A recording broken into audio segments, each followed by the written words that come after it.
वाराणसी से पर्चा खारिज होने के बाद भी श्याम रंगीला वाराणसी में बने हुए हैं।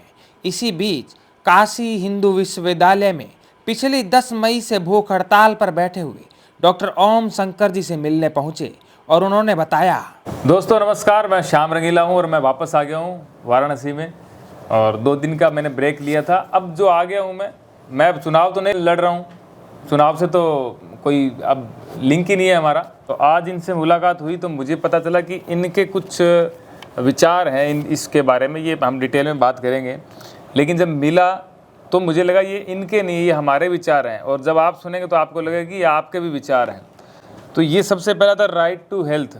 तो इसका मतलब है कि आपको स्वास्थ्य का पूरा अधिकार है। 2020 में हमने कोरोना को देखा, वहाँ जो सरकारी अस्पताल के हालात थे वो हम सब ने देखे, अपनी आंखों से देखे, फील किया है।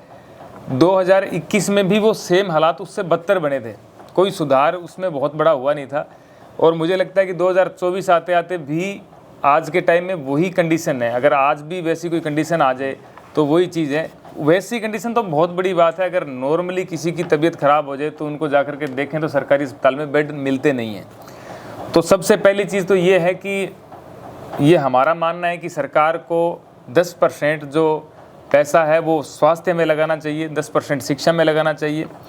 इससे क्या होगा कि 5 करोड़ लोग हर साल जो है गरीबी रेखा से अपने आप बाहर निकलेंगे। क्योंकि मैंने ये देखा है कि सामान्य कोई परिवार होता है, वो भी अगर कोई अपने परिवार के सदस्य का इलाज करवाए कहीं अस्पताल से, तो प्राइवेट अस्पताल से, तो वो जो है महीना भी अगर 1.5 महीना भी वहाँ पे रख लेंगे तो वो गरीबी की श्रेणी में आ जाएंगे, और वो कितने सालों साल मतलब उससे उभरने में समय लग जाएगा उनको। तो वो 5 करोड़ लोग जो है हर साल बाहर निकलेंगे गरीबी रेखा से। और अब जो है ये कैसे निकलेंगे? जब वहाँ पे बेड होंगे, इलाज होगा, तब होगा। अब बेड वहाँ पे है ही नहीं, तो ये एक मुहिम है। दूसरी जो है सेल्फी विद बेड। इसका मतलब ये है कि ये हम सरकार के जो भी इसके जिम्मेदार लोग हैं, जो ये काम कर सकते हैं, उनके कानों तक ये बात पहुँचाएँ कि अगर आपके पास बेड का इंतज़ाम नहीं है तो ये मेरी सेल्फी मेरे बेड के साथ में आप ये ले जाओ उठा करके। आप एटलीस्ट मरीज़ जो हैं, जो पेशेंट है, उनको बेड प्रोवाइड करवाइए। हम जो है नीचे सो करके भी काम चला लेंगे, लेकिन जो मरीज़ है वो एटलीस्ट बेड पर सोए। तो ये जो मुहिम है, ये मैं इसमें शामिल हो रहा हूँ और आप सब भी शामिल होइए। और ये इसकी शुरुआत हो रही है BHU से, काशी से स्वास्थ्य क्रांति की शुरुआत हो रही है।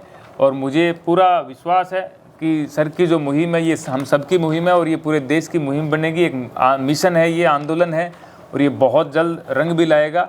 अपने विकास क्रांति का मार्ग जो है ये स्वास्थ्य क्रांति के रास्ते से आप पूरा कर सकते हैं, ये विश्वास है हमारा। तो ये जो सेल्फी विद बेड जो है, ये मुहिम जो है, इसमें मैं चाहता हूँ कि हर यूनिवर्सिटी के युवा जो है वो बढ़ चढ़ के इसमें हिस्सा ले, क्योंकि युवाओं का योगदान एक अहम योगदान होगा इस चीज़ में। वो ये कहें कि देखिए आप हमारे बेड ले जाइए, हमारे पास बहुत बेड हैं, वो ले जाइए आप, लेकिन मरीजों को आप नीचे मत सुलाइए, आप मरीजों को ये बेड दीजिए।